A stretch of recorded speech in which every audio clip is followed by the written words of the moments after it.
各位老細精神，無雞不成宴，刷到我視頻嘅朋友，證明咗你哋都係鍾意食雞嘅。今日呢就同大家整翻個豉油雞，高高興興咁飲翻兩杯。三黃雞一隻，已經係生個6個蛋噶啦，肚入邊仲有10幾粒，一陣間放埋一齊煮。料頭呢就係薑、乾葱、蒜米、蔥白、芫茜，先將佢切好先。如果有條件嘅話呢，再加翻啲沙蟲乾同蝦米，咁隻味道呢就會鮮啲啦。八角、香葉、丑果、桂皮呢幾樣呢作為香料。料頭備好咗啦，跟住落嚟調一個豉油汁，冰糖60克，玫瑰露50克，雞粉30克，生抽350克，老抽30克，全部倒埋一齊。仲有一味就係鹽100克，先將啲料頭放到鑊嗰度炒香佢。嗰個豉油汁呢煮好咗都可以反覆咁利用。平時呢放啲五花肉一係豬手落去一齊滷出嚟，一樣係好食嘅。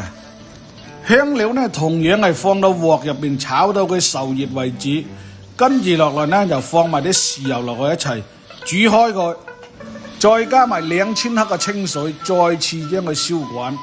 一個豉油雞嘅滷汁就調好啦，先用大火將佢燒滾咗之後，再調翻細火煮到佢出味啦，再將隻雞放落去慢慢浸熟佢。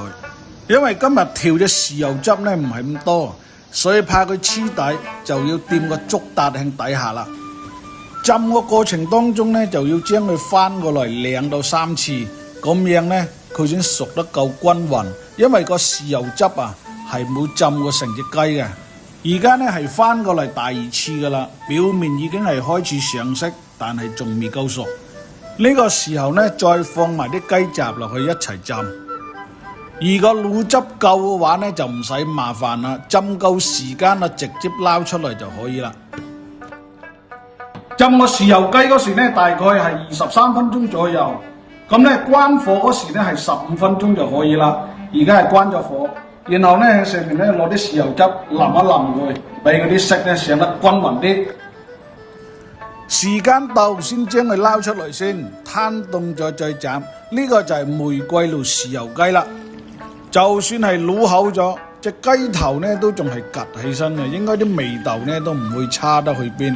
呢個豉油汁呢千祈唔好倒，攤凍咗之後放落冰箱入邊保存，想用嗰時候呢再攞翻出嚟滷鴨翼就得，五花肉、豬手、雞腳都可以嘅。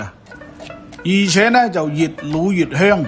今日呢隻豉油雞呢就滷咗23分鐘，而家嚟睇下佢嘅熟度係咪啱啱合適，睇嗰個骨頭就知道啦，入邊啲紅水呢就剛好凝固，咁樣個雞肉呢食起身先夠滑。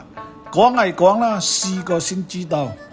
斬好咗之後再淋翻少少嘅鹽湯豉油汁，咁就搞掂啦。想食豉油雞嘅話好簡單啫，傳統嘅做法非常之好味。想食豉油雞嘅朋友可以嘗試下。